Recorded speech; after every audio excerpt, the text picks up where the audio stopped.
Boruto 2 Blue Vortex Chapter 19 is officially here and the shit got real क्योंकि जैसा कि last दो chapter पढ़ने के बाद मुझे लग रहा था वैसा ही हुआ कि शिनजूज टीम कोनोहामारू को ट्रिक नहीं बल्कि ऑब्जर्व कर रहे हैं और टू बी मोर एक्यूरेट ये लोग अपने इंस्टिंक्ट के अकॉर्डिंग काम कर रहे हैं एंड इसके रिगार्डिंग जूडा ने भी इस चैप्टर में काफ़ी तगड़ा स्टैंजा ड्रॉप किया जिसको हम आगे देखेंगे। एंड अगर तुम ज़रा ध्यान से सोचो तो ये सारी चीज़ें सेंस भी बनाती है क्योंकि इन शिनजूस के पीओवी से ये लोग सुप्रीम बीइंग्स हैं and human are just some low class with some exception. तो आखिर क्यों ही ये लोग आउट ऑफ द वे जाएंगे इनको ट्रिक करने के लिए।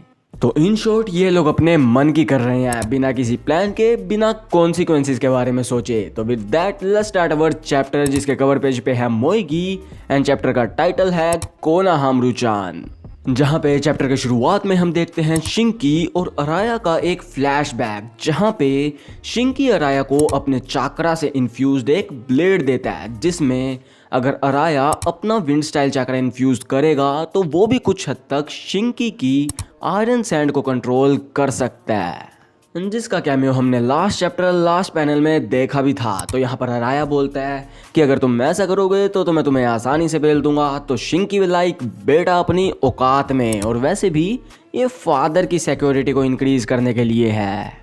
भाई I love Boruto series very much, लेकिन ऐसे डायलॉग पढ़ के कई बार मेरा भी दिमाग चटक जाता है। आई मीन गारा को ये बच्चे प्रोटेक्ट करेंगे जो कि अब तक चूजे में से भी नहीं निकले। अब ये कोई स्ट्रॉन्ग बच्चा होता तो कोई दिक्कत की बात नहीं थी। और वैसे अगर देखा जाए तो बोरुटो सीरीज के अंदर अब तक बोरुटो, कावाकी, मित्सुकी और साराडा के अलावा सबके ही पावर लेवल्स कम दिखाए गए हैं। तो लेट्स सी किशिमोटो सेंसेई हमारे बाकी बच्चों की पावर स्केलिंग कैसे करते हैं।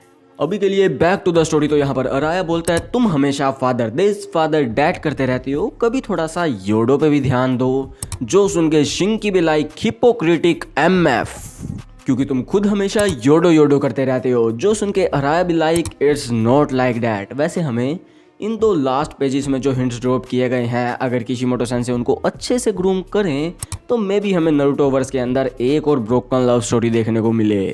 लेकिन अभी के लिए ऑन टू द बैटलफील्ड। तो यहाँ पर अराया lord stone sand stealing blade की मदद से रयू के जुत्सु को नल कर देता है जो कि काइंडा सबके मसल्स कंट्रोल कर रही थी एंड उन्हें आपस में ही भिड़वा रही थी। यानी कि इनके पास फाइटिंग चांस तो है। जहाँ पे फ्रंट लाइन पे जाते हैं साराडा एंड मित्सुकी एंड पीछे से रयू के सैंड अटैक्स को देखता है अराया एंड इनके कॉन्फिडेंस को देखकर रयू भी like bring it on and वो सबके ऊपर अंधी सैंड फेंक देता है जिसको अराया लिटरली एक स्लैश में नलीफाई कर देता है। देन हम देखते हैं कि रयू कुछ स्नीक अटैक्स भी करता है जिन्हें योडो सेंस कर लेती है अपने जुत्सु की मदद से। जैसा कि मैंने लास्ट चैप्टर में बताया था कि योडो की हियरिंग पावर काफ़ी तगड़ी है, जिसके बाद हम देखते हैं कि अराया उन स्नीक अटैक्स को भी नलीफाई कर देता है। जिसके बाद हम देखते हैं साराडा को जो यूज करती है कादुन फायरबॉल जुत्सु जिनको रयू ब्लॉक कर देता है सैंड बॉल की मदद से। लेकिन तभी उसके पीछे ग्राउंड से काफ़ी बड़े बड़े स्नेक आके उसे पकड़ लेते हैं। You all know what that means, it's Mitsuki sage mode time. भाई pre time Mitsuki sage mode में 2 मिनट में ढीला पड़ जाता था एंड अब ये बंदा लिटरली सेज मोड को स्पैम कर रहा है। Now I desperately wanna know कि इसे किसने मॉडिफाई किया, ओरोचिमारू ने या फिर अमाडो ने। वेल लेकिन ये तो जब आएगा तब आएगा। अभी के लिए हम देखते हैं कि रयू इन सारे अटैक्स को डोज करके काइंडा सराउंडिंग में गायब हो जाता है, जिससे मित्सुकी सोचता है क्या रयू खुद भी आयरन सैंड में कन्वर्ट हो सकता है। लेकिन अभी के लिए तो ये चीज़ क्वेश्चन मार्क है। जिसके बाद हम फिर से देखते हैं योडो की स्किल जिससे उसको 2 o'clock में एक वियर्ड साउंड मिलती है।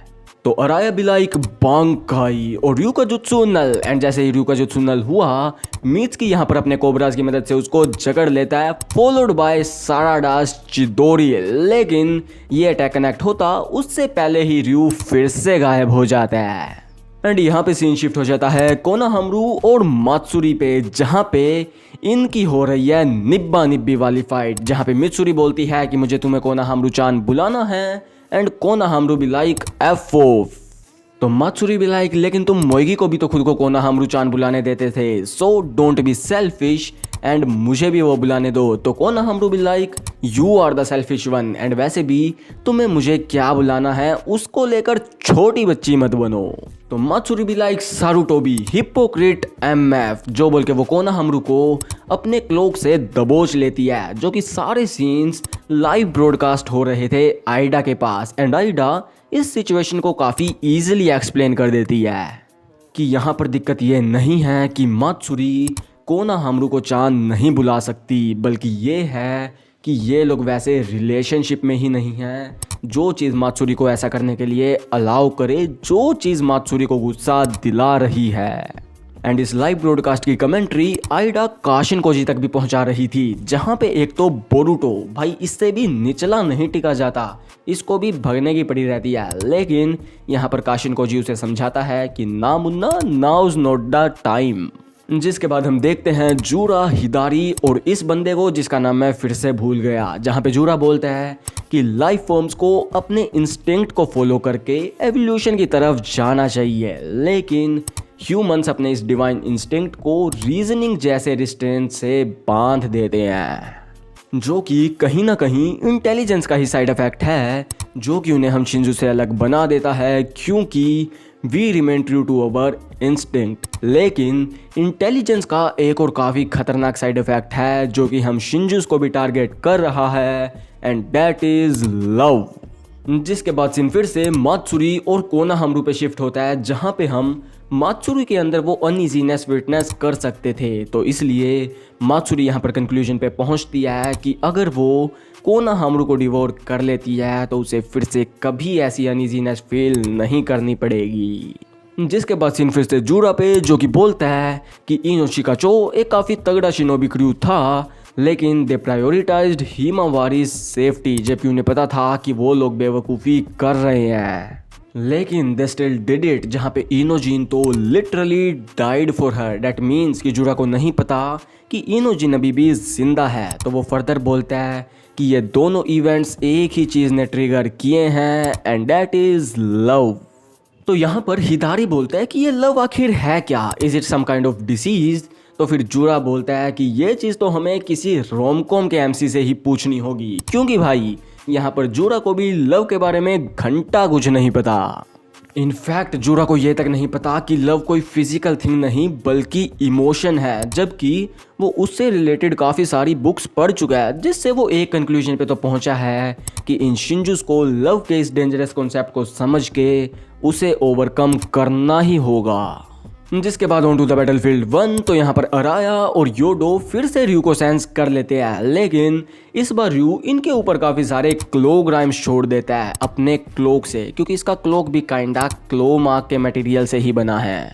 जिसके बाद हम देखते हैं कि आधों को तो मित्सुकी और साराडा लैंड ही नहीं होने देते, लेकिन स्टिल उनके नंबर्स काफ़ी ज़्यादा थे, तो उनमें से एक योडो को बाइट करने में सक्सेसफुल हो जाता है।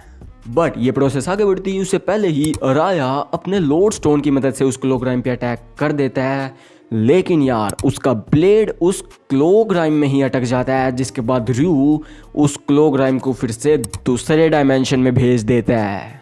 विया claw marks their only defense against iron sand, जो कि इनके पास नहीं है। एंड उधर दूसरी तरफ भी मात्सुरी कोनोहामारू को डिवोर करने के लिए बिल्कुल तैयार है, जिसके साथ ही हमारा चैप्टर भी ख़त्म हो जाता है। वेल, तो कमेंट्स में बताओ कि तुम्हें क्या लगता है कि हमें नेक्स्ट चैप्टर में साराडा की एमएस देखने को मिलेगी या नहीं। बाकी तो फिर ये वाली वीडियो इतनी ही थी, तो do like share comment and subscribe and also take care. तो मिलते हैं अगली वीडियो में, सायोनारा।